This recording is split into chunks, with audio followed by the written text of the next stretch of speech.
Here we go. 1, 2, 3. So take me down the road that's a little bit winding. Legends. They aren't born. They're made. When the picture looks bleak. When a dream seems done and dusted. Hey, driver, you can drop me off anywhere. That's when you learn the measure of someone and of the unquenchable equine spirit, of the potential for true synchronicity. Hey, driver, I'm so tired of the ways of this whole world. Just drive until the tires melt. I'll come back when it's here. Take me down the road that's a little bit winding. 27 of the best teams in the sport that captures your heart, gathered here in Calgary, ready to do battle on Chuckwagon Racing's grand stage. Theirs is an apprenticeship paid in mud, sweat, and tears. Hey, driver, you can tell me off anywhere. 6 former champions. 1 rookie. 20 other seasoned worthy adversaries. So take me down the road that's a little bit winding. And they all know when the big moment arrives, fortune favors the bold, the courageous, the relentless, the renegades who trample the dirt. Because of the Calgary Stampede's Rangeland Derby. Hey, driver, you can drop me off anywhere. Glory awaits. The Calgary Stampede starting to hit full stride with a full week left in this marathon to the finish, which is especially true for the wagon racing because consistency remains the key, as it always is at the Rangeland Derby. Hi, everyone, and welcome back inside GMC Stadium and night number 4 of the Rangeland Derby at the greatest outdoor show on earth. We mentioned consistency. Well, it's all about clean, it's all about speed, and that's exactly what these drivers have been doing. But the emphasis on the clean, because that hasn't exactly been the case through the first 3 days of racing, and because of it, we've seen a lot of fluctuation at the top of the aggregate standings through the first 3 nights. And watch the changes from day 1 to day 2 and to day 3, and that all thanks to penalties to some of the heavyweights, some of the favorites that come in every year at the Rangeland Derby. And there's 2 names that remain consistent in that top 5 throughout the entire process this point: Chanse Vigen and Jamie Labicane. Chanse Vigen has finished second every single night. Jamie Labicane in the top 3 every single night, including a day money win last night here at the Rangeland Derby. So because of it, those 2 names remain at the top of the aggregate standings. As we welcome in Billy Melville, as we always do here off the top of the show. And Billy, we're talking a little bit about Jason Glass, because he was one of those guys that had a bit of an issue with the penalties last night, but maybe not too dissimilar to what we saw in 2024, which happened to end pretty well for the guy. Pretty much, right? It happened on night 4 there in 2024. This year it happened on night 3, and by the time we got to night 9 and 10, he was the overall aggregate leader. I mean, he qualified for the championship final in first place. He's got an extra day now to gain that back. But if you look at his running time, it was about 4th best for the night last night. So we know what kind of horsepower that Jason has, and if anybody can make it up, it's him, and he proved it last year. So never count him out. But you were talking about the 2 guys that are consistently up there, and they've been consistently running the best here the last little while, and I'm kind of expecting them to stay, assuming everything goes right. But Assuming, yeah. Assuming everything, but hey, right. but penalties, they can happen to anybody at any time. Well, and to anyone, because we're talking about drivers, but it's happened kind of, throughout the entire team, and, the emphasis on the team, because that's a big part of chuckwagon racing here, isn't it? Oh, it is, absolutely. I mean, we talk about the outriders, we talk about the drivers, and I mean, the 3 governing principles, as I've said many times: test the skill of the driver, test the skill of the outriders, demonstrate the speed of the team. So outriders, albeit that they might not get the credit or the recognition, they're still an integral part of chuckwagon racing, and really coming down to those original three principals. So they are a big part of the team, and anybody that's had them, you don't win championships if you don't have championship outriders. Well said, Billy, and that's part of it here tonight, and as it always is throughout the course of the week at the Calgary Stampede. Let's join Doug and Tom, talk a little bit more about what we've seen to this point, especially when it comes to the penalties. Guys? Thanks, Brendan. Yes, night 3 was a little bit messy and some uncharacteristic mistakes from some of the top drivers in the world, Tom, including Jason Glass in heat number 7. Yeah, there sure was. There were some mistakes, and they got a lot of work to do now. This is Jason's. This outfit, they're right there. Now watch them go to the right. Well, when they did, the black wheeler went to the right with them. So when they all do that, you have a heck of a time getting back. Also issues for Kurt Bensmiller coming out of the infield. Yeah, the right-hand leader, Raritan Ferdinand wanted to get on top of that other horse, and Kurt, he's got 2 handfuls of reins trying to pull him back, but they're not coming. So Chad Fike, no problems himself coming out of the infield, but an issue for the outrider. Yeah, his outrider kind of got high and wide there, and his horse is just kind of mad or something, running away, and he runs over the bottom barrel for 2 seconds. And I can't remember that the last time a stove got left behind here. Yeah, it's been a while, and that outrider got strung out because Ray's wagon was moving ahead, and he got a big gap between the stove and the back of the wagon and couldn't get it to it. All right, so Jason, Kurt, they've got some time to make up here. The margin of error has become slimmer for them to make it into the top 3, but there's 6 nights left to go. Well, and the difference from this year to last year is you've got to make the top 3. Like last year, you could get into the top 8, the semifinals, and qualify, to go to that top 4, but this year you need to be in the top 3. All right, so the redraw is underway as well. We've got the fastest wagons now have been repaired. The penalties are thrown out for that. So we'll look forward to seeing some new heats as the chase continues for the beautiful bronze at the Calgary Stampede. We're back with a night of racing on the way.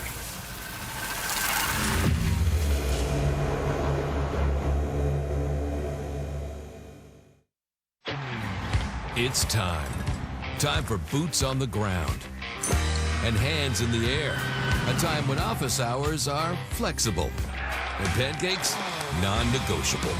It's rodeo for lunch and donuts for dinner time. A time for first times, two-stepping, and your 3rd concert of the week. It's the greatest time. It's Stampede time, July 4th to 13th.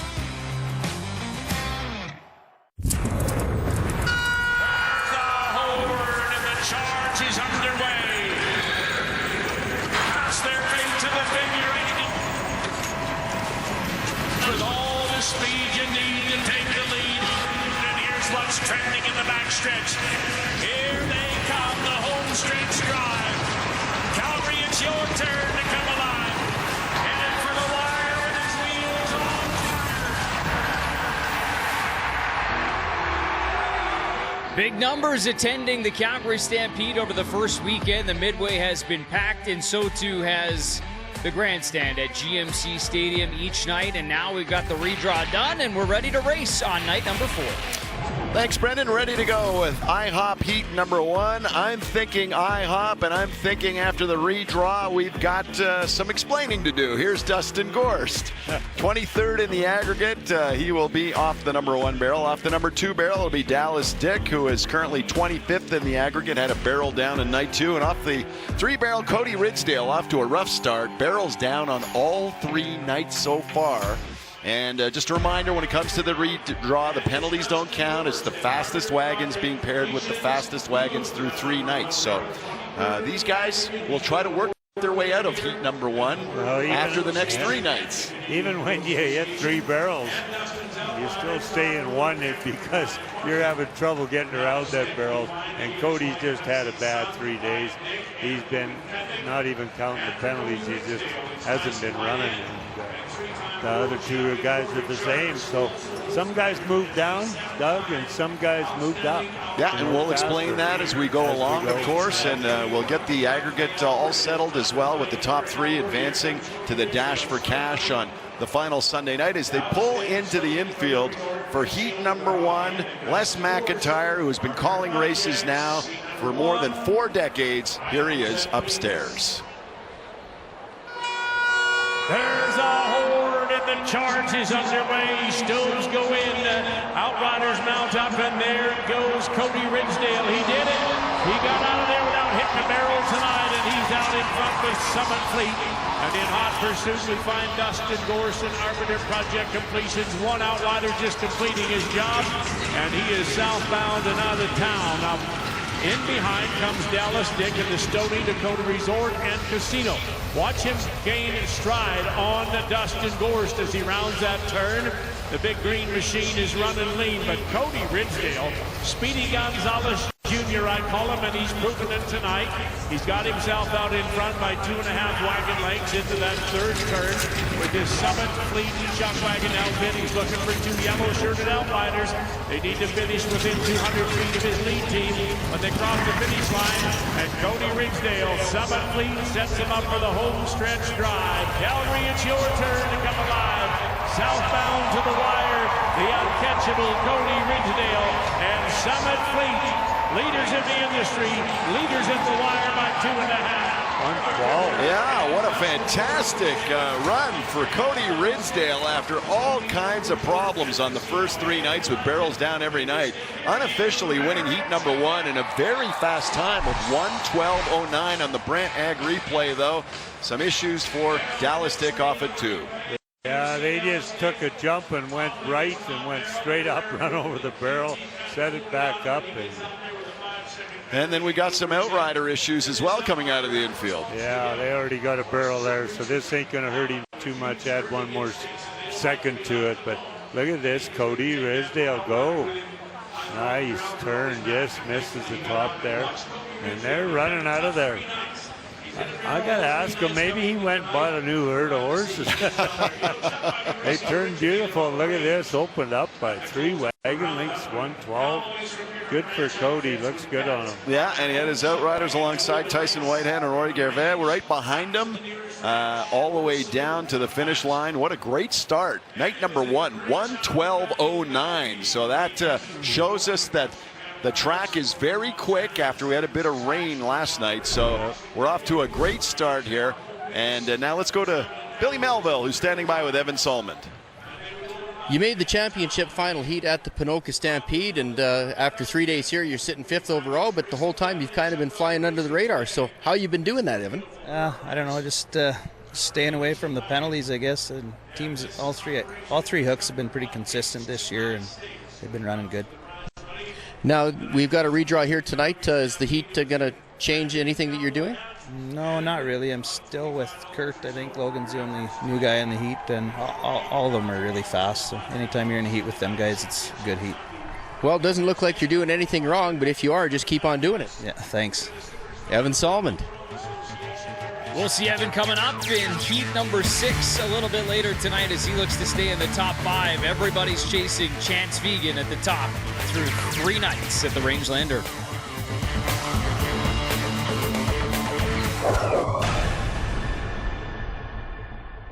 So night number 4 is underway at the Rangeland Derby, and we'll continue on with heat number 2, guys. Heat number 2 brought to you by IHOP. Let's put a smile on your face, and we've seen Cody Ridgedale with a smile on his face after a great start in heat number 1. And we're going to take a look at the drivers for heat number 2 tonight. We've got off the 3-barrel, it'll be Chance Thompson. Off the 2-barrel, Todd Baptiste, who moves up from heat number 1. And joining him from heat number 1 is Danny Ringette, who will be off the number 1 barrel. He won heat 1 2 of the first 3 nights, and that moved him into heat number 2. So after the redraw, Tom, we saw these guys have pretty good running times from the first 3 nights, and here they are moving into heat number 2. Yeah, they're moving down, and down is good in the wagon racing. You go from 1 down to 9, you're a happy camper. And, it's a long route to get down there, but you just got to keep eating away at it. And a lot of people don't know, or you forget about it, but there's like $6,000-7,000 a night to win as day money here, so it pays pretty good. Times that by 10. Nice it all paycheck. adds up, exactly. Chance Thompson, the only one of the drivers in this heat who remains in heat number 2, despite winning heat number 2 on the opening night of the Rangeland Derby. So these 3 drivers are in good shape right now. You've got Danny Ringette 18th in the aggregate. Todd Baptiste is sitting 17th, and Chance Thompson sitting 20th. So not a lot of penalties in this group, but they need to pick up the pace if they want to move down into those later heats, as you mentioned, Tom. Yeah. So Todd, yeah. You'll see just by not counting them penalties, it keeps these wagon races good, because these guys are running at the same speed. The odd one hit a barrel, or an outrider hit a barrel or something, but they're hooked together for a reason. So Cody Ridsdale setting the pace, 1:12.09 at heat number 1, and we're set for heat number 2, and here's Les. There's a horn, and they're off. A quick start for Todd Baptiste, coating for veterans, and there goes Chance Thompson. Ranger inspection from the outside. Danny Ringette rings a barrel, rings him 2, and he crashes 2 cans, and he is in trouble as he goes into that first turn. Danny Ringette and Canteen Canada have that rail. But they've got Todd Baptiste in coating for veterans up the middle of the track, about a horse length ahead of either of his competitors. Danny Ringette on the inside and Chance Thompson, Ranger inspection on the outside. And it is wide open range, as you see on the Ovington big screen. And they're about to even things up with Danny Ringette, Canteen Canada, using that rail, inside rail, to his advantage on the turns as he gains a little more ground on Todd Baptiste as coating for veterans. 3 wide to the outside, it's Chance Thompson. Ranger inspection, they're rounding the turn on a bird, and they are southbound to the wire. And the louder you cheer, the quicker they'll get here. Here he comes, Danny Ringette, Canteen Canada. Watch Todd Baptiste. He's going to open them up. Coating for veterans. Todd Baptiste is going to get this one a half a length ahead of Mr. Thompson. Chance Thompson. So unofficially, heat number 2 won by Todd Baptiste in a time of 1:14.37. That's 2 seconds slower than Cody Ridsdale in the opening heat of the night. And as we take a look at the Brant Ag replay, all kinds of problems for Danny Ringette coming out of the infield. Yeah, he was in a storm from the time the gun went. They're just trotting up here. The black horse, he says, I'm going now.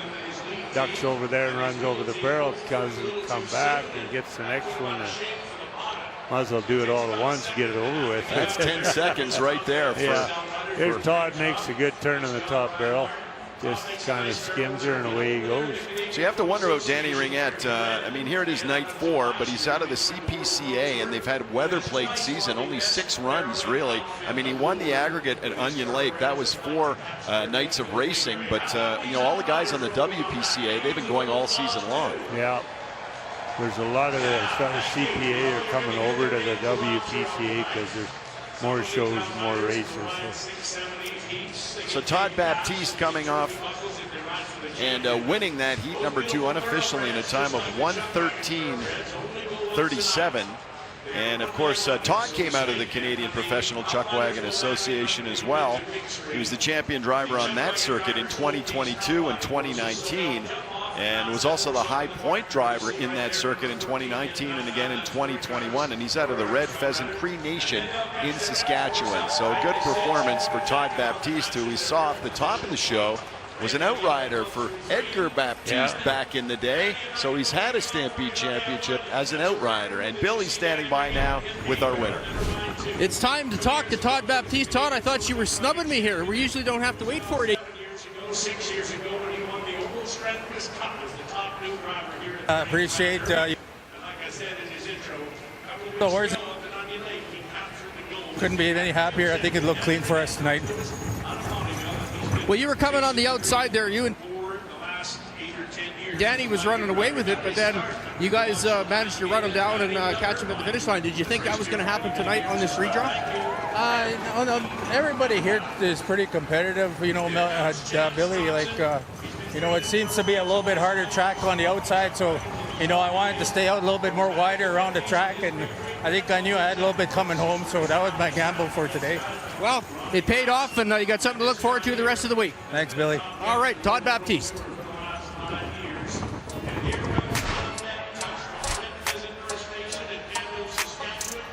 Thanks, Billy. And yes, Todd Baptiste, the winner of heat number 2, unofficially in a time of 1:14.37. And we'll be back with heat number 3 in just a moment. moments as the night rolls along. Here's heat number 3. IHOP Heat number 3. Let's put a smile on your face, and DJ King has a gap in that smile right there off of barrel number 2, but Chanse Bensmiller will be off the number 1 barrel tonight. Currently sitting 21st in the aggregate. DJ King off that number 2 barrel, and Dayton Sutherland, who was the rookie of the year here last year in the Calgary Stampede, will be off the number 3 barrel. And Dayton right now is sitting in 14th in the aggregate, so running reasonably well so far. Yeah, he is, and I'm just waiting for him to come right to light, because he's been running good all spring. He's got lots of run there, and Dayton's been driving just really well. He's doing a good job.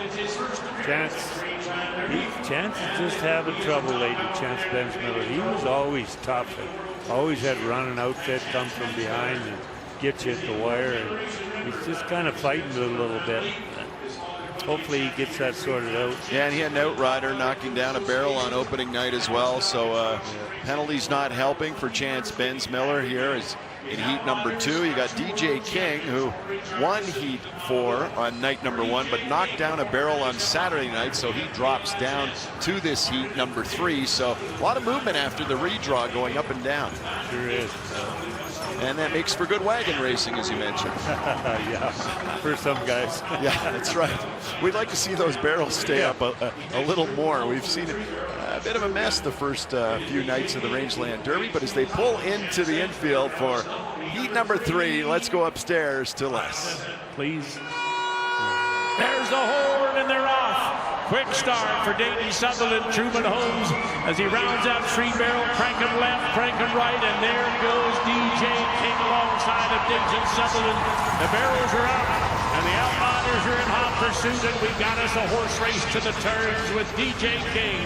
DK Skills Hockey Development.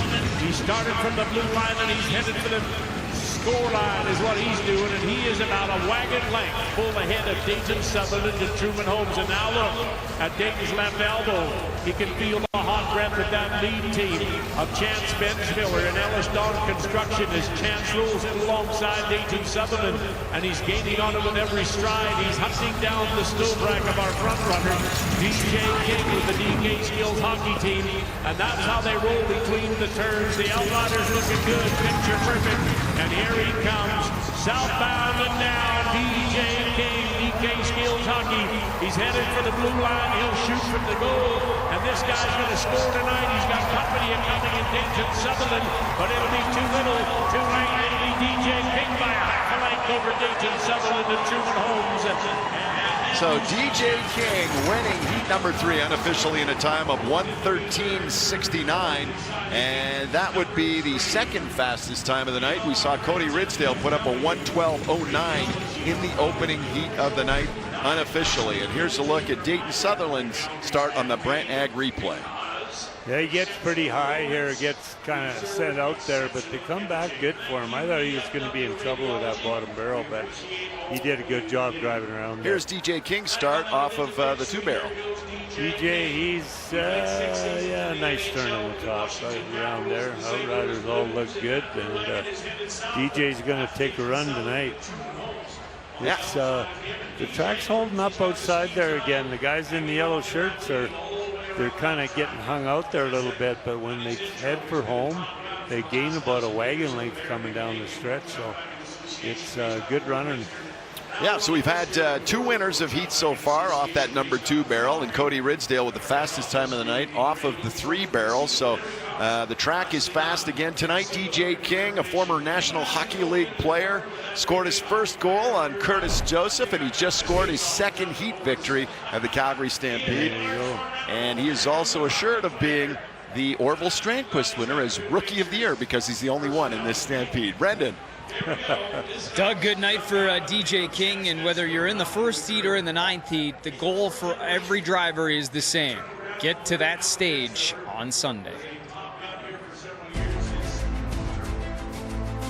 They dream of the prestige. That is the ultimate dream of any chuck wagon driver, to be there in the winner's circle and to join us on stage for the big presentation.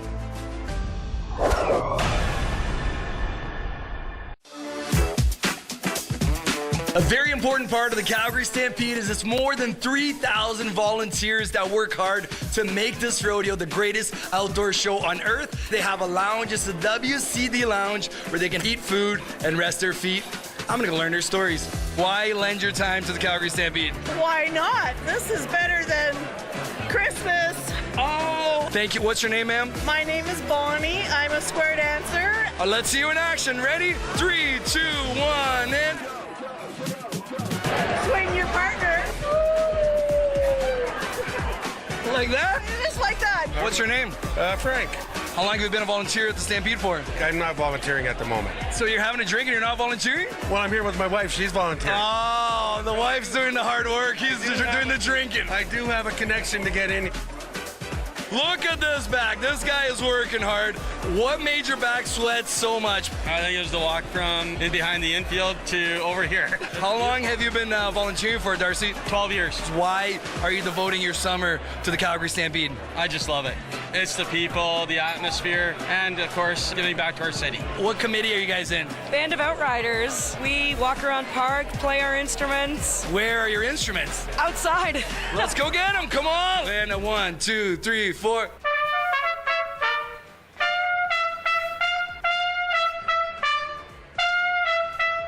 What would you say to people that don't volunteer yet and want to be a part of the Calgary Stampede family? I'd say you should do it. Give it a shot, and you get to come and be a part of this amazing group. Thanks for all your hard work.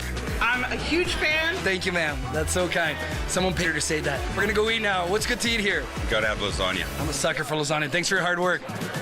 Thank you so much. You were so kind. What's your name? Vanessa. Vanessa. Where are you from? I'm from Colombia. Colombiana. ¿Hace cuánto tiempo que vivís acá en Calgary? 2 meses.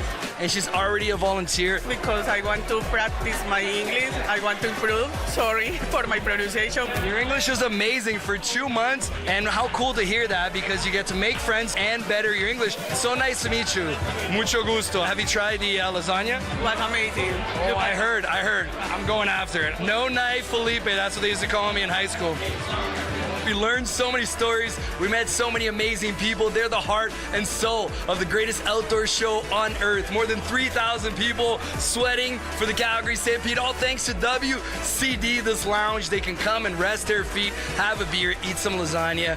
Thank you to you, the volunteers of the Calgary Stampede. Well, that's whether it's back in the barns, in the grandstand, or they're up in the eye in the sky. Volunteers play such a vital role. What do you make of their impact every single year here at the Stampede?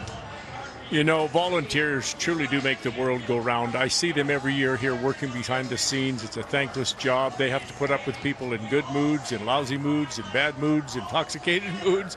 And the volunteers, it's something that you either love and you are born with, and it's so important to the success of every show because they are on the job all the time, and it's so amazing to watch how smooth things go from in front of the scenes when you know behind the scenes how much work, blood, sweat, and tears goes into it from our volunteers. They're amazing people, and we love them all. That's why it's been around as long as it has. Thank you, Les. All right, let's get you some results from tonight in the early part of night number 4. In heat number 1, Cody Ridsdale sets the pace with a 1:12.09. Obviously his top time of the week after hitting barrels on his first 3 nights. Cody Ridsdale gets a huge one here on night number 4, and he was happy to run that one down as he beats Dallas Dick and Dustin Gorst in their heat. Dallas Dick, unfortunately, the 5-second penalty in the first heat. A couple of penalties in the early part of tonight as well, but Todd Baptiste wasn't one of those to get stung. Neither was Chance Thompson, who finished with a great heat number 2. 1:14.36. Todd Baptiste gets his second win in 4 nights. In terms of his heat, Danny Ringette rounds out heat number 2, but there is Todd Baptiste coming across the finish line. The reins are flying as he gets the win in heat 2. And then in heat 3, DJ King, 1:13.70 in his Calgary Stampede debut, scores his second heat victory ahead of Dayton Sutherland and Chanse Bensmiller. But you can see across the board, the early part of night number 4, there has been a little bit more pace in terms of those times to this point.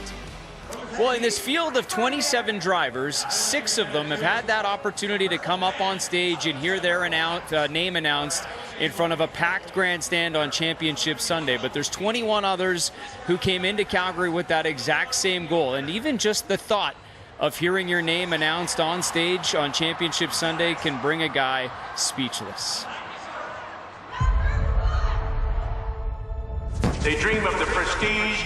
That is the ultimate dream of any chuck wagon driver, to be there in the winner's circle and to join us on stage for the big presentation. Winning Calgary, I've been awfully close. It'd be long due, I think. Just say, you know what, I was on that stage, collected the check, and did my family, and the horse is proud. That's what I've been working at my whole life. I've been working at being up on that stage as a driver. Jamie Lavacane with all the speed you need. Kind of makes a guy tear up, but even just thinking about it. If Lady Luck is on my side, I assure you that I'll be standing on the stage. This is what we want to win. This is where we want to be. It's the atmosphere, it's the people. I come here expecting to win. Calgary Stampede means everything to me. It's the show that everyone tries to win. They're not going to catch Chad fight tonight. That's where we want to be, just to show that the work that we did year-round, the feeding through the winter, the spring training, and to get on that stage is huge. As a competitor, to show that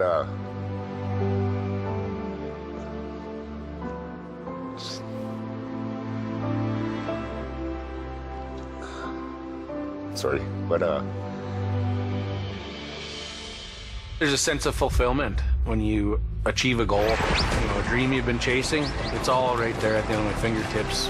It's just a matter of time. It's the one show that I've wanted to win, and it's eluded us, but we're not retired yet, so we still got a shot. Back in '96, things just clicked for us right here. Horses were peaking. That trophy is a meaningful one. I grew up watching these guys go up there and hoist that big check in front of the grandstand with all their family with them. That's what I strive to do one day. There goes Speedy Gonzalez Jr., Cody Ridgedale. There's no bigger high than that grandstand and the people. Without the fans, this sport wouldn't be where it is today. Being on the stage has, always been a lifetime goal for me. There's always one more thing on the bucket list, and that's being a Calgary Stampede chuck wagon champ.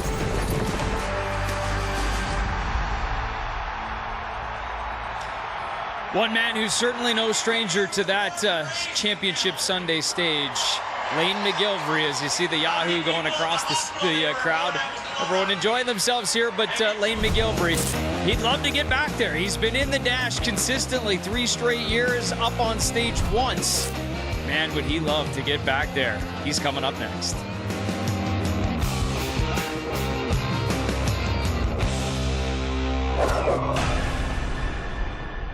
Welcome back to the grandstand. Just taking a look at the barrels here as we get set for the final 2/3 of tonight.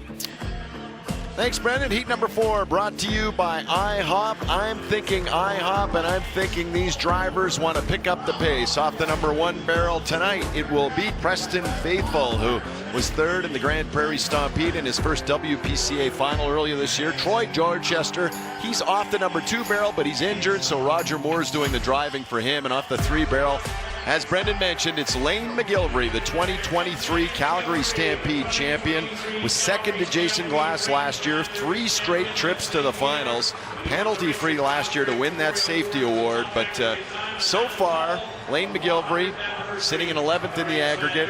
Troy Dorchester's rig, driven by Roger Moore, 10th, and Preston Faithful is 9th in the aggregate, Tom. Yeah, so they're in there. I mean, they've got 7 more days, so 9th, 10th, and 11th. There's no more going to the top 8. You got to go to the top 3, so move the ladder up 5 holes, boys. You've got to get to that top 3 by Saturday night to run on Sunday. So they're doing really well as far as the aggregate is concerned, but you can tell that penalties are obviously affecting the redraw here because they're not going that fast. Because Preston dropped down to Heat 4 after starting in Heat 7. And Roger Moore dropped down from Heat 6, and Lane also dropped down from Heat 7. So even though they're doing well in the aggregate, They've got to get moving. Well, I don't think any of them have had a penalty. I think they're all penalty free, all three of them. Yep. So, yeah, exactly like you said, they got to get running because they're not taking the penalties, but they're still down a little ways. But they're fine right now. They're all in good shape, penalty free so far as we get ready for heat number 4. They're pulling into the infield, and we'll go upstairs to Les McIntyre, who's standing by with the call. There's the horn, and the charge is a quick one.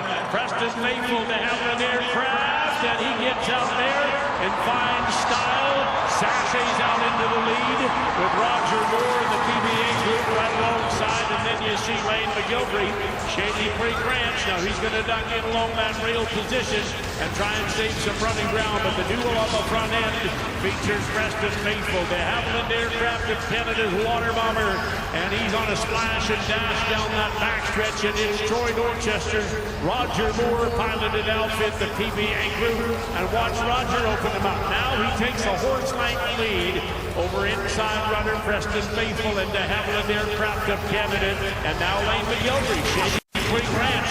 He's gaining on our leaders with every stride as they glide between the final turns, and here comes the lead contender around the bender. It's Roger Moore and the horses of Troy.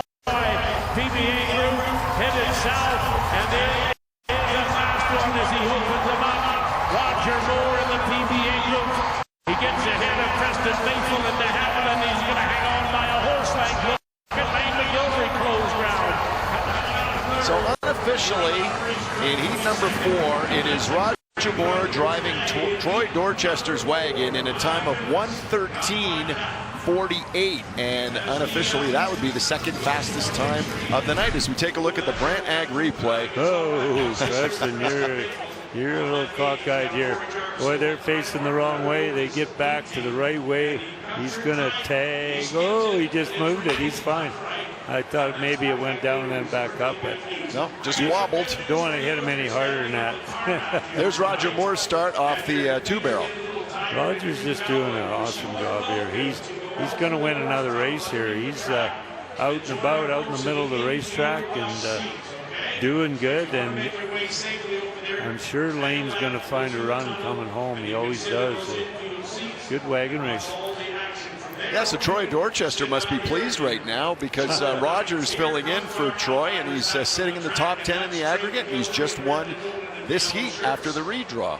Well, and added up, that 6,000 goes down to 5, 4, 3, down the ladder. So they pay everybody by where you finish. So by being 10th in the average here, he's getting some nice checks every night, and he'll get another good one tonight. Yep, so Roger Moore is the winner of heat number 4 unofficially in a time of 1:13.48. That would be the second fastest time of the night so far. Cody Ridsdale put up the fastest time in heat number 1, 1:12.09, and Billy's with our winner of heat number 4. All right, it's time to talk to the best hired man in the game right now, Roger Moore. That's got to be satisfying. Yeah, that's pretty sweet, yeah. What were you thinking there? I mean, they started good. They didn't quite get the turn to the top, but did you think you had a chance when you got out there? Yeah, they tried to cheat the top a little bit on me there, but I had to correct them. And once I got on the outside of Preston there, I knew I had him. This team has a lot of runs.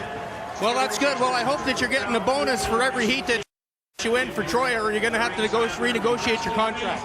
I'm getting fed really good over there, so that's all I can ask for. Well, there you go. All right. Well, good luck and great run tonight, Roger. You bet. Thanks. All righty, Roger Moore. Wow, it might want to hire an agent if he's just getting meals as compensation for driving for Troy Dorchester.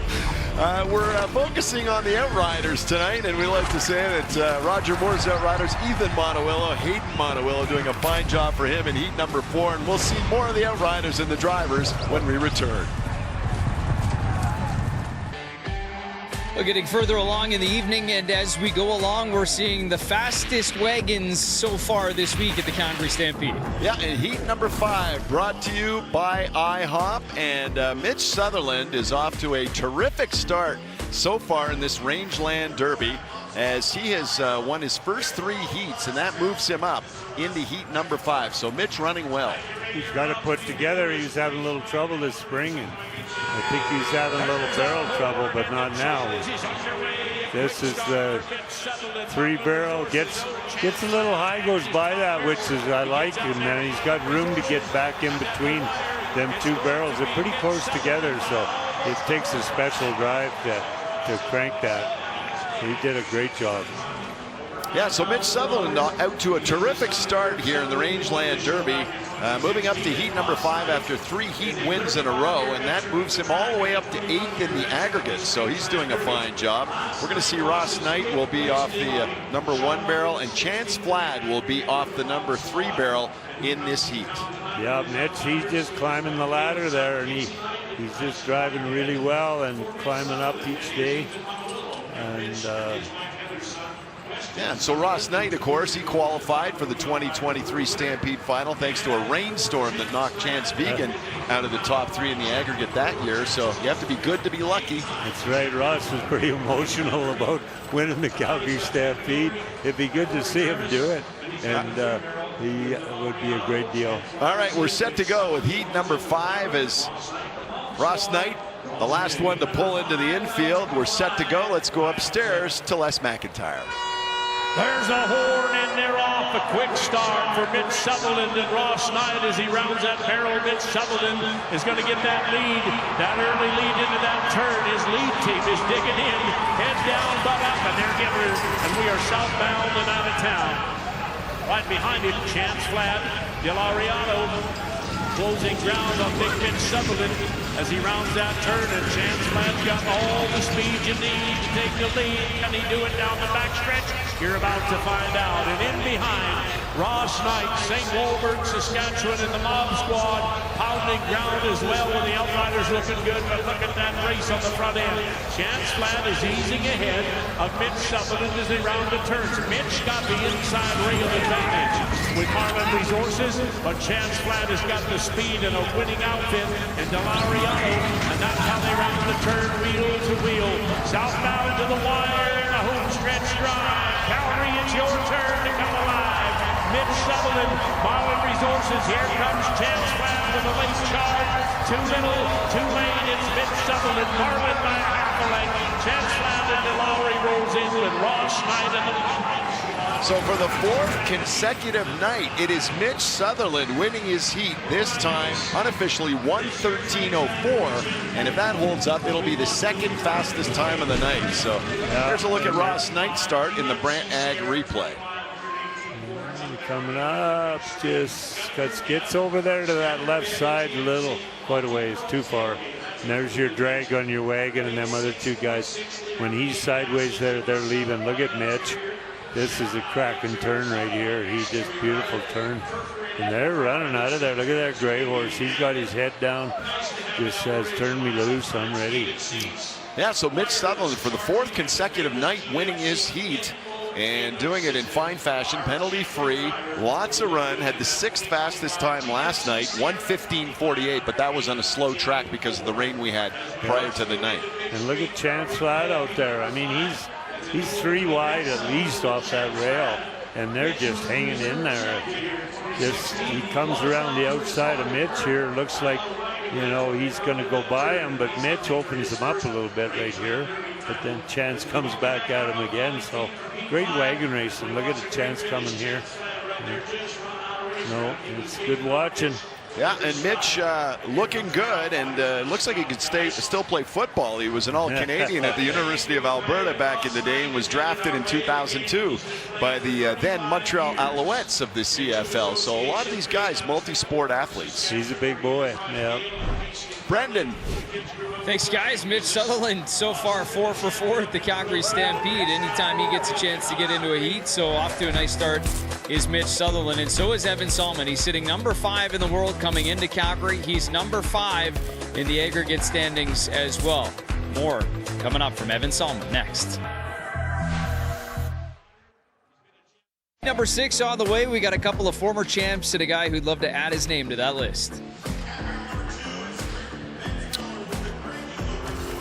Heat number 6 brought to you by IHOP, and I am thinking that Kurt Bensmiller has a lot of ground to make up after his misfortune last night, which dropped him all the way from 7th to 22nd in that aggregate. But we're going to see Evan Salmond off that number 1 barrel. There's a look at Kurt Bensmiller, and here's what happened last night for the 4-time champion. Well, the right-hand leader wanted to go. He wanted to start, but the other one didn't go with him, and he kind of got mad, jumped in the air, and Kurt's got 2 hands in it. Watch him try and pull these back. Just pull. He can't get him back for that bottom barrel.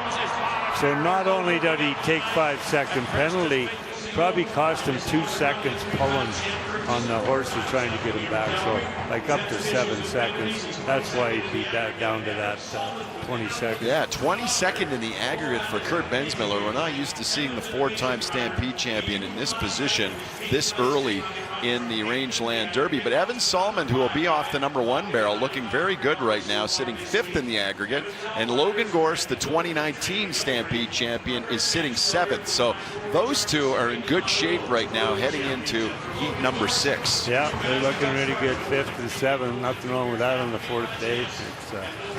They can improve on it right now. And Logan coming off a victory last week at the Ponoka Stampede, so he's in good form as well, just edging Chanse Vigen in the dash for cash there. Yep. We're all set for heat number 6, and as Evan Salmond pulls in, we'll go to Les for the call.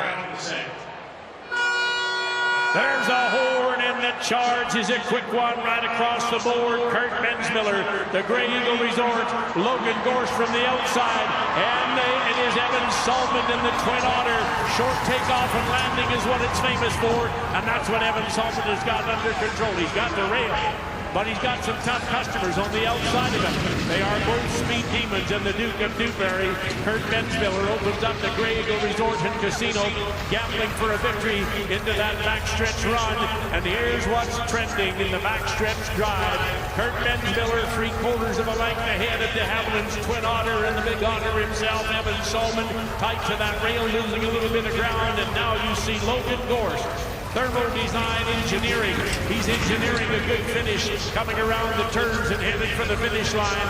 Oh my goodness. Are you ready for another thriller from Bensmiller? Because here he comes. Southbound and down with Evan Salmond in the Twin Otter of de Havilland. Kurt opens him up another notch, and we are headed to the wire at a high rate of speed. Kurt Bensmiller, Grey Eagle Resort, has landed, and it is Logan Gorse right behind him with Evan. So it's Kurt Bensmiller, the 4-time Calgary Stampede champion, unofficially winning heat number 6 in a time of 1:12:45. And if that stands up, that would put him in 2nd place so far behind Cody Ridsdale. And the Brent Ag replay here is Evan Salmond's start. Boy, he was cockeyed. Leaders were looking one way, the wheels were looking the other. He did a good job driving out of that. He was in a mess when the horn went. Here's Kurt's start. Kurt just, everything kind of worked perfect here. Up, nice turn on the top, running out of that. Kurt, he hasn't quit, you know. He's 22nd, but he's still looking at that top 3. And if not, he'll take that $6,000 a night for day money, or 5,500 a second. Yeah, right now Kurt is 10 seconds behind the aggregate leader, Chanse Vigen, and Chance has been rolling along nicely so far, but there's a bit of a gap there. So do you start taking more chances at this point, because you really have nothing to lose? Sure, you got to go. Why not? I wouldn't go 5-10 feet by the barrel. I'd go 10 inches, so might as well crack it and either get the 6,000 or make the top 3, or what the heck, have some fun. Go big or go home at this point. Have some fun, throw it at him. And Billy's in the winning wagon. Billy. It's time we talk to the 4-time champion, Kurt Bensmiller. Kurt, tough night last night. You got some penalties to outrun, but it's still early in the week. Do you think you got the horsepower to overcome that? I don't know. I kind of said the other day, everything's young. The 6-year-old wheeler just getting a little tired, so I thought I'd try this horse. So this is the 2nd race all year. Seemed to work good. So like I said, I don't think we're championships yet, but eventually here in the next little while, we're going to be really big contenders because everything's so young. So with that and the help of Grey Eagle Resort and Casino, that's all I can ask for right now. Well, whatever you got working here tonight, it worked good. He worked good for you, and you never know, you might surprise yourself. Well, for sure, we know better than just give up, but we're just going to go for it every night and see what the new boys do. Alrighty, Kurt Bensmiller.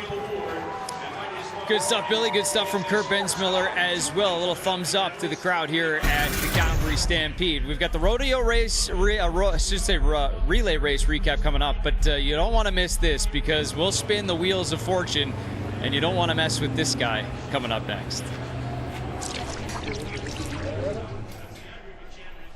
Ray Champ joining us, talking a little bit about relay racing as we get into the Monday. The first weekend of Stampede's over, and now as we get to our relay race recap presented by NMAX. Ray, a lot of importance as the week starts to go on here, isn't there? So much importance. We have to look at the money won every night. There's day money. Here's a great look at the start. You'll notice we have the best teams in the world here at Calgary. It's an even start. You're going to see some sportsmanship along the backstretch, a fist bump there. I want to point out here, Team Crazy Cree in the purple, they had a mishap. They're going to lose a horse right here. That's going to disqualify them, but that's not going to take them out of it. It doesn't work against them. They have to win from here on out. And here's a great shot of Josh Jackson of TK Farrier in the neon green, celebrating that win on that final lap. It was a phenomenal night of racing. NMAX presenting our relay race recap nightly here at the Rangeland Derby, and just to follow up on the importance as you get through the rest of the week and just consistency and how much of that plays a role, but how difficult can it be to stay consistent through the week? It's got to be. These teams have practiced this throughout the season. Coming in here, they know they have to execute. You have to keep your wherewithal, keep your nerves calmed in this crowd, and just try to keep doing what you came to do. Teams will be back on the track tonight after the wagons stop rolling to try and keep it rolling here at the Calgary Stampede. Thanks for this, Ray. Appreciate it. Enjoy the night. Thanks, Brendan. All right, let's go back earlier this evening and get you some official results from heat number 4 and Troy Dorchester's outfit. Roger Moore driving 1:13.54, his first heat win, or I should say their first heat win of this Rangeland Derby. Preston Faithful coming in there in second with a really solid time of 1:13.81, and Lane McGilvery not far behind either at 1:14.11 in a clean and well-driven heat number 4. But it goes to Roger Moore, stoic, as he leads that outfit to the finish line in first place for a Heat 4 victory, the first of their Calgary Stampede. Then in heat number 5, not a first for Mitch Sutherland. He's done it every single night, 4 for 4 through the Rangeland Derby. If you're in his heat, you might be in some trouble in this Calgary Stampede. 1:13.04, Chanse Vigen right behind him at 1:13.40, and then Ross Knight 1:14.51. But Mitch Sutherland continues to drive clean and consistent, and yet another winning heat here tonight on night number 4 of the Rangeland Derby. And how about heat number 6? We just saw it, and already we're official because once again it was a clean heat and a quick heat as well. Kurt Bensmiller, his second heat victory of the 2025 Calgary Stampede, and a nice bounce back, 1:12.44, one of the top times of the evening here. Logan Gorst not far behind him. And then rounding out that heat is Evan Salmond, who a time that's not going to hurt him too badly in the aggregate standings as he tries to keep pace, sitting 5th overall coming into tonight. All right, so we've already talked a little bit about DJ King making his Calgary Stampede debut here in Calgary. So obviously he's got a lot going on, but if you look back at his track record, 2 heat wins, by the way, this week already to his credit. But going a little ways back, his hockey career is one to talk about, and it's not necessarily about the goals, but there's another statistic that pops when you look at his stat line. That's what we asked the drivers about tonight to see if they could find it in the Wheels of Fortune.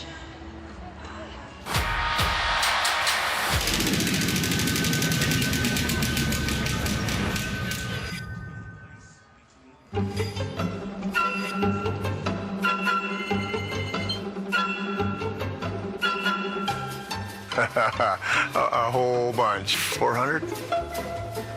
Based on how many teeth is left in his mouth, 450. I wouldn't want to get his hands wrapped around my neck, I know that. And start chucking and landing. 300. Wow. 100? 200? I don't even know. A lot. I did look it up not that long ago, actually. 1,200? 682. More than me. Yeah, I'd say 600. 89. DJ King launches himself into Shan. 160. Oh, lots. What did he play? 6-8 years? He beat up a lot of guys. And it's a big one right there and buckled him. 1,500? 500. In his career? Probably as many races as Les McIntyre's called here. DJ King come from behind. I told you he was patiently waiting and he got the job done. Oh, I won't even get this one right. I just take it 5 at a time. They land a couple of big ones, right? That one, this one, oh, that. Probably about 480. I'm going to go with 215 again. DJ King tips it by Happy Bolin, and St. Louis has... Cody Ridsdale nails it, and that's a smile that's well earned. You don't want to mess with DJ King, whether it was on the ice or back in the barns, and our Billy Melville's finding out the hard way, but at least they got a smile to match.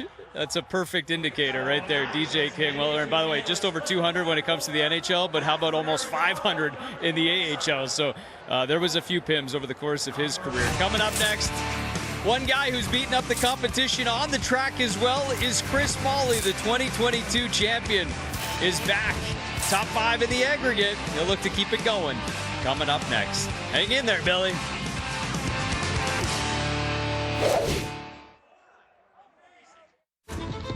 Alberta, a province built on the back of a horse.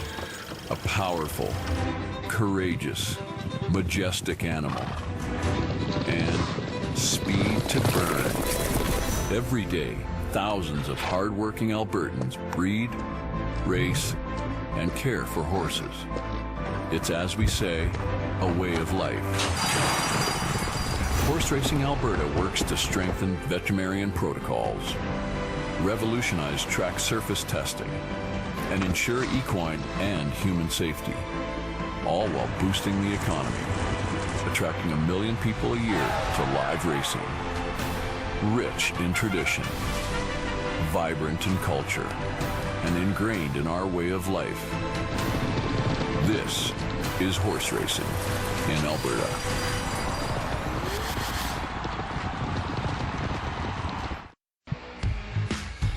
Welcome back to beautiful Stampede Park and the Rangeland Derby on this night. Number 4, Billy Melville.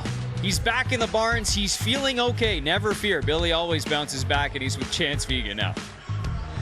First overall, Chance. Now, last night you had the 3-barrel. Now we go to a new redraw, and you've drawn the 3-barrel again. Now, does that affect your strategy moving forward? Probably depends on the racetrack. Lucky for us, we're in Heat 9, so I'm going to be able to watch 8 heats and see what the track is doing and how it's playing. It's tough to make a game plan until I see how those heats play out. But when it comes down to barn management, I'm guessing you're going to go with the same group that you went with last night, and that's the first time that they've gone for a couple of nights? Yeah, we had a right leader step on a stone, got a little bit of a stone bruise, so unfortunately we're going to have to leave him off for the foreseeable future, and we'll put in another new horse in his spot and shuffle the deck a little bit, and hopefully we can make out as well as we did last night. Well, even though you haven't taken a day money, you're right where you want to be. Yeah, you know, there's a lot of tough wagons. Those guys that picked off those day monies, they all had really big runs and they're strong competitors. So hopefully tonight's our night. If not, the main objective is to win day money on the last night in the last heat. So if I can do that, I'll be happy. Alrighty, Chanse Vigen.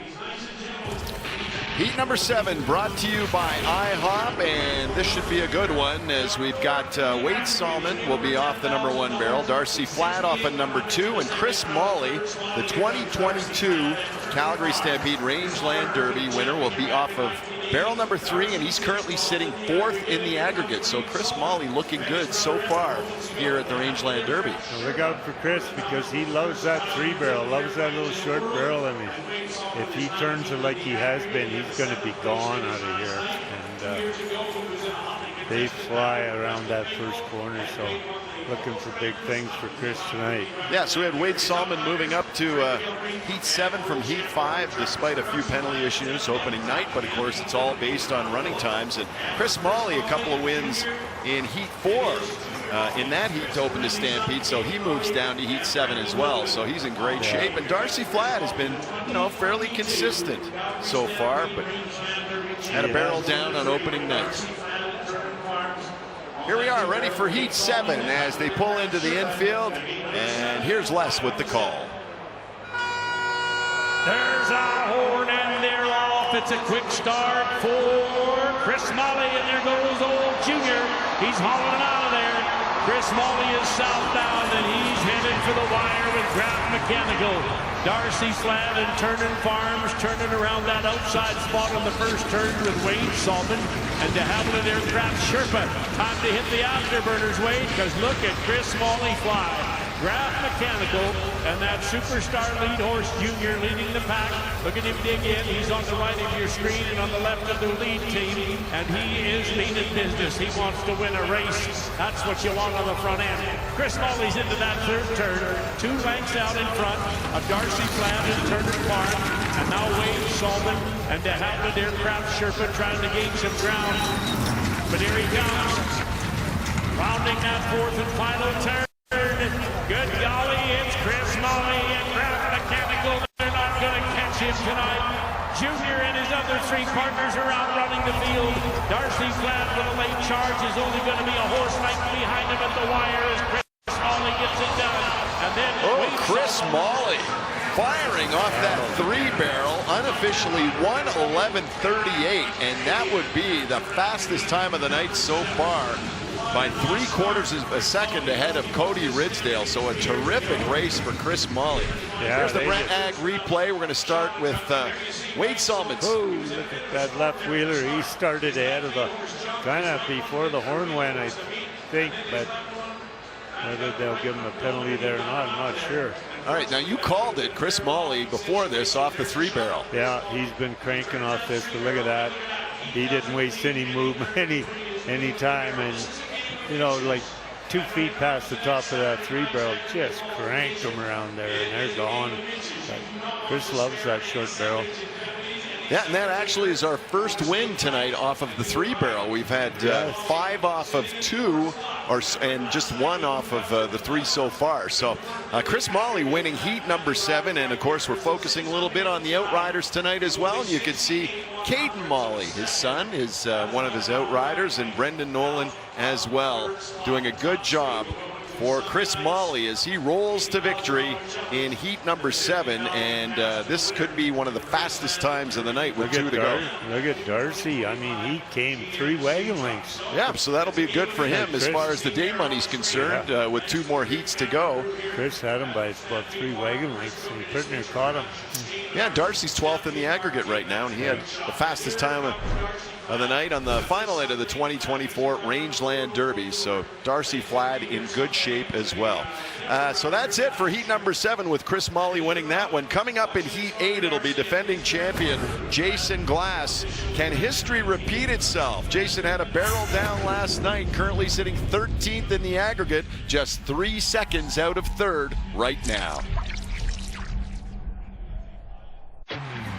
It's time. Time for boots on the ground and hands in the air.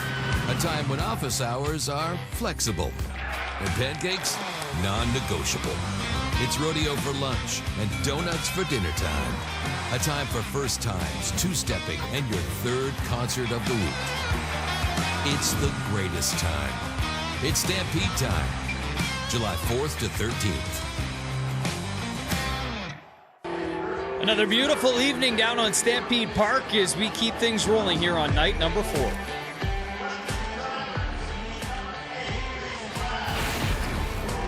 Heat number 8 brought to you by IHOP. Let's put a smile on your face, and Jason Glass would like to resume that smiling face after what happened last night for the defending champion.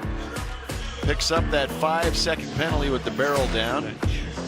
And then we flash back to last year, day 4, when Jason had it, but there he is at the end of the night on last season with that victory in the Dash for Cash. Chad Fike also looking good so far during the course of this event. He had the fastest time on opening night, but a penalty as well. Chad always runs tough. He's always right there. There's his outrider running over a barrel for 2 seconds. And Jason, he's changed some things up tonight. He's got the right-hand leader from last night to kind of duck a little bit on the right-hand wheel tonight on the 3-barrel. So that's a big change for that outfit. And he's looking for some jam and go off that 3-barrel, and hopefully it works. Yeah, so Chad Fike, 6th in the aggregate. Aubrey Monowillo will be off the number 2 barrel. He's currently 15th in the aggregate. Had the fastest time of the night on Saturday, but had a barrel down on opening night, so that's what's dropped him down in the aggregate, but won the Grand Prairie Stampede for the 3rd time in his career earlier this season on the WPCA Tour. And Chad Fike running hard, 6th in the aggregate so far. So all 3 of these wagons obviously very quick, being in heat number 8. So just got to clean up some of the things that have plagued them so far. Well, no more penalties. Just go fast, and hopefully you go clean and you're good. All right, so there is Aubrey Monowillo. We saw Jason Glass and Chad Fike also will be off that number 1 barrel tonight. We have not seen anyone win a heat tonight off that number 1 barrel. We'll see if that trend continues as they pull into the infield for heat number 8. Here's Les. There's the horn in there off. Chad driving himself out of a storm on that number 1 barrel with Steelhouse, and there goes Jason Glass and Aubrey Monowillo in a 3-wagon race as the top guns in the world chase their dreams into that first turn. Barrels are up, and Chad Fike and Steelhouse Triton taking the inside rail, holding off Aubrey Monowillo with his shell bar electronics to the outside. Jason Glass got a decision to make. Do I coast and head for that rail? That could be his strategy with the checkerboards as they thunder down that backstretch, and you can see Aubrey Monowillo, shell bar electronics, a horse length not even ahead of Chad Fike and his Steelhouse Triton outfit as they round the turn on the bird without Otters in tow, and Jason Glass has decided to take the overland route, and now he's asking for more as they come around the corner. Here comes the Holy Hornet. He's about to put a sting on this operation. Aubrey Monowillo, shell bar electronics headed to the wire with his wheels on fire, and here comes Jason Glass from the outside. Chad Fike to the backside. Jason's going to run out of racetrack as Aubrey Monowillo takes it by a half a length over Jason. So unofficially, it's Aubrey Monowillo in a time of 1:12.25, and that would be good enough for 3rd so far. 3rd fastest time of the night if that holds up officially. And here are the Brent Ag replays as we take a look at Chad Fike's start off the number 1 barrel. That big wheeler, he was wanting to go, but he went up instead of ahead, so he didn't get ahead of the horn. But wow, that was a wild start. Here's Aubrey Monowillo's start. Aubrey, he just as usual, just up there, bending back, and away he comes. And here's a look at Jason's start off the 3 barrel. Jason, kind of an average turn here. The big horse, I thought he'd punch it harder, but he kind of didn't. He just kind of thought he was a little lost, maybe, and away he goes. But they run. They come. That's a big run out there, 3-4 wide. So a good wagon race and a close one with Aubrey Monowillo winning it unofficially in a time of 1:12.25, and that would be the 3rd fastest time of the night so far. Chris Molly just putting up the fastest time of the night, unofficially 1:11.38, and then Cody Ridsdale in heat number 1, 1:12.09 is the 2nd fastest. So hard to predict where they're coming from. Well, if Jason stays in there, if he can be a 1:12 here alongside Aubrey, that's going to help him. That's going to keep him in them 12. So he just got to inch his way back there. Yeah, we saw him work his way back from a barrel down on night 4 last year to make it into the Dash for Cash where he won it, and he's in 13th right now, 3 seconds back of 3rd, held by Ray Crotto Jr. And Billy's with our winner. It's time to talk to the winner of that heat, and that is Aubrey Monowillo. Aubrey, normally you're like the little old lady from Pasadena. You give him a length and you shut him down. This time you stayed out in front of him. What was going on out there? I don't know. I was a shock. I said I watched Chris in the last seat. I told Tyler, man, I never like that. It'd be kind of fun to go to the front from the beginning. Well, you know what? Now you've got some penalties that you've got to outrun. It seems like you're doing that. Plus a couple of guys have had some trouble. The field's coming back to you. So what are you focused on now? Just clean and fast. You know, I saved Mikey for today. That's my good right wheeler. He didn't run like he normally does, but you know, I'll use him again on the 1 barrel and expecting big things. All right, well, whatever you're doing, you know what, you're slowly catching up here. Good luck the rest of the way. Thank you so much. All righty, Aubrey Monowillo. Thank you, Billy. We got one more heat left to come, and as we've been talking about after the redraw, they go in order of running times. So the fastest 3 wagons in the field so far are coming up next. Chanse Vigen, Jamie Labicane, and Ray Crotto Jr.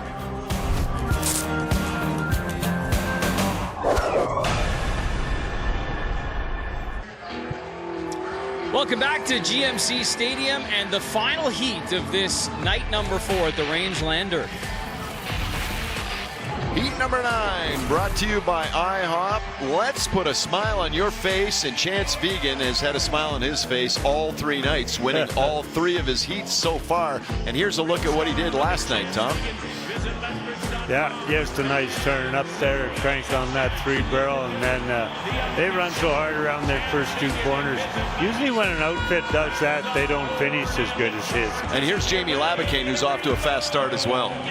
Missing that top barrel by about a foot, so he said last night himself, he said he's cutting it a little close, so we'll see if he takes him up one more step. Yeah, that was the fastest time of the night last night, 1:13.39 on that track that was a little slow because of the rainstorm we had about an hour before the wagons hit the track, but the track is very fast tonight. We've seen a 1:11.38 unofficially from Chris Molloy, so we know the track is nice and fast. The conditions are good.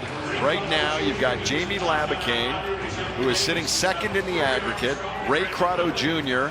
is in third, and Chanse Vigen now in first in the aggregate, and he's got a bit of a cushion so far as well. So if he can keep it fast and clean, he's in good shape. Yeah, these guys got to all keep it clean. Ray Crotto's already had 3 seconds, and he's in the last heat, so that tells you how fast he's running. So these are the top 3 guys. Jamie Labicane, 3rd in the WPCA as well, and Chanse Vigen, 11th in the WPCA. And Ray Crotto Jr. is first right now. Let's see how they do in Heat 9. Here's Les. There's a horn and they're off, and it's a quick start for Ray Crotto Jr. and Chanse Vigen from the outside, and Jamie Labicane matching strides to the inside. Hold the screen door open, Grandma, we go to town. And it is Ray Crotto Jr. going to town tonight with Warren Valve. He's opened up the valve and he's got the pressure open, and he's got Chanse Vigen heading for Lethbridge, but he's making a left turn in the backstretch drive, and in behind comes Jamie Labicane. Panorama Advisory Group and all the Smithfield hand outriders in behind him. But look at them dance on the front end. It's a horse race. It's Chanse Vigen. Visit Lethbridge.com / I'm in the 3rd turn and I'm going to win, but the Rainbow Rider might have something to say about that. Ray Crotto Jr., Warren Bell, cranking him around the turn. He's a contender around the bender, and now they point himself down to the wire. The louder you cheer, the quicker you get here. Chanse Vigen, visit Lethbridge.com, comes up the middle of the track, opens up those thoroughbreds, and he's going to handle this one by a half a length at the wire over Ray Crotto Jr. Jamie Labicane, and no. So it is unofficially Chanse Vigen winning the 9th and final heat of the night in a time of 1:11.39. That is 1/100th of a second slower than Chris Molloy, but those were all unofficial times. So that could very well be the fastest time of the night when all is said and done. The Brent Ag replays. Let's take a look at Ray Crotto Jr. off the 2-barrel. I don't know, that it looked like he was moving. We didn't see the wagon, we just seen him, but it looked like it was moving when it went. Here's Jamie Labicane's start. They kind of jumped in a little bit of here or there and he got out a little wide here, but they sure come back nice for him. And then here's Chance's start now off of the 3-barrel. Oh, one the right start one, and then the left one started, and they come back, but it don't seem to matter. They go out of there so hard. He's gone again. But and what we heard from Chanse earlier, he said he had a new horse on the new right leader tonight. So everything seems to be going well for Chanse so far. New right leader, and what the first horse that started was the right leader. So he jumped, and the big brown horse, he's running hard here too. Nice horse. So, yeah, he's got some backup in the barn, and that's what you need at the big one. So Chanse Vigen unofficially in a time of 1:11.39, winning the 9th and final heat of the night. He is the 2-time defending world champion, and Billy is in the winning wagon. Well, Chanse, are you having any fun out there? I love this stuff, brother. You know that. So tell me a little bit about this. This is the second three barrel in a row and same result. Same horses? Yeah, I just want to give a quick shout out to my buddy Terry Hamilton for hooking me up with this left wheeler hitting bombs. He's very new, he's very green, but he's starting to sharpen up and figure it out. He was going to false start me tonight. He's starting to figure out the game, so it's exciting. And he's a little big too. He's a big boy. He was a hell of a racehorse. Come up with a bit of a tenon, and Terry lined me up with him, and he's going to have a great future on the wagon. Well, keep her up, Chanse. It's a lot of fun watching her. All right, I love it. Thank you. Okay, Chanse Vigen. Some great insight there from Chanse Vigen, and the top three so far this week at the Calgary Stampede put on a real show in heat number 9. 3 wide to the finish line. Look at the charge from Jamie Labicane right at the end, but it's Chanse Vigen the winner.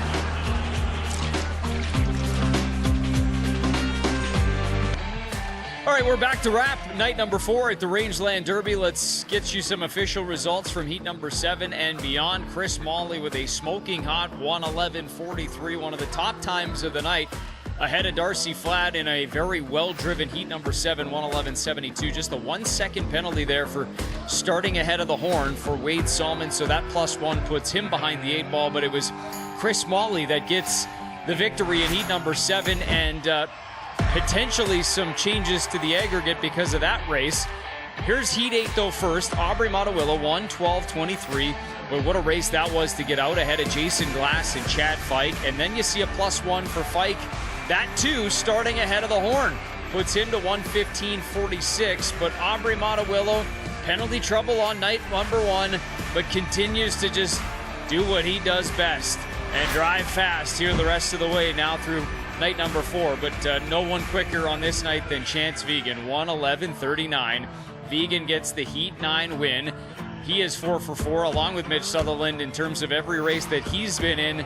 He's won so far, but he gets in ahead of Jamie Labicane and Ray Crotto Jr. Ray Crotto gets the penalty there as well. So the final, even though, on a whole, pretty clean night in terms of penalties. We talked about it off the top of the show. Guys delivered in that category, but the last 3 heats, 1 second in each and every heat, and all of them the same penalty starting ahead of the horn. Let's focus on 2 guys, though, in particular, Chad Fike and Ray Crotto Jr. What do we see?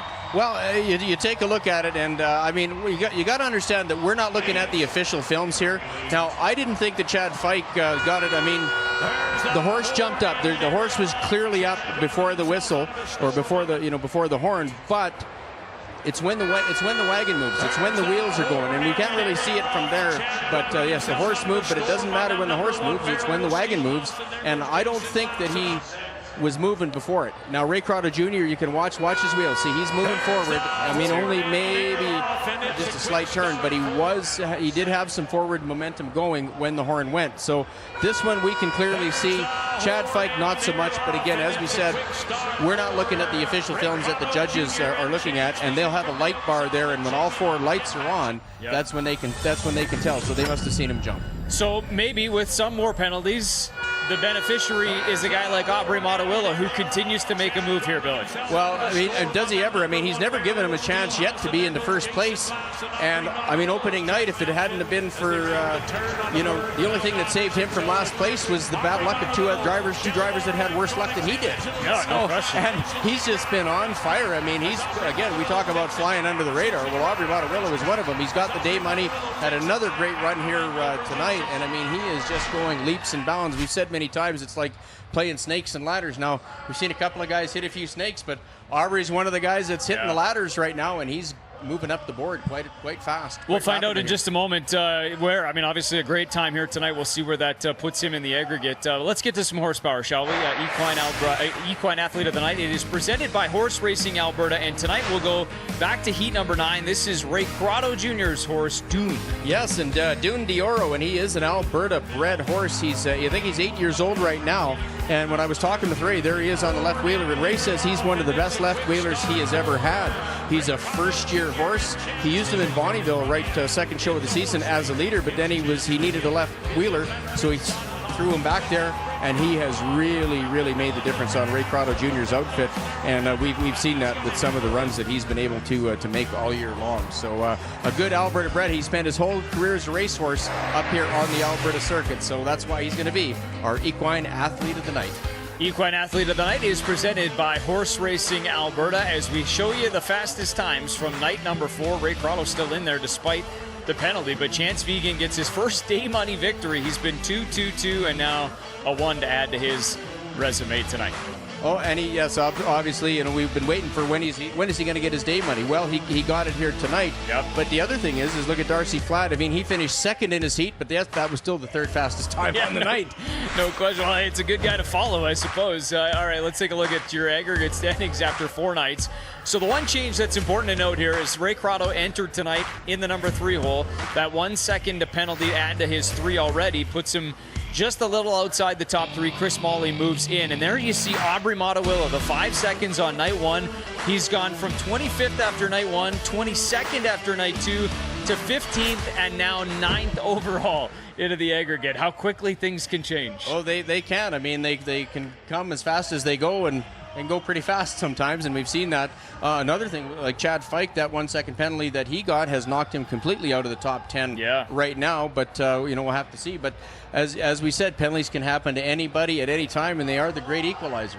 Chris Molloy entered number 4, and now he moves into that coveted top 3 spot. But as we've talked about, there's a lot of racing to come yet. Oh yeah, no, it's still early in the week. We'll hit the halfway mark there tomorrow night. But things are starting to take shape. But there's still a lot of great running that's happening right now, and things are going to change a little bit more. Appreciate that, Billy, and we'll look forward to night number 5 coming up tomorrow. The wagons rolled into the infield with some big expectation. The dirt dried out a little bit. The times got a little faster, and some more shakeup at the top of the aggregate. We'll find out where things move on night number 5 as we hit the midway mark of the Rangeland Derby. Thanks for watching tonight. We'll see you right back here on Sportsnet 1, 8:30 p.m. Mountain at the Calgary Stampede.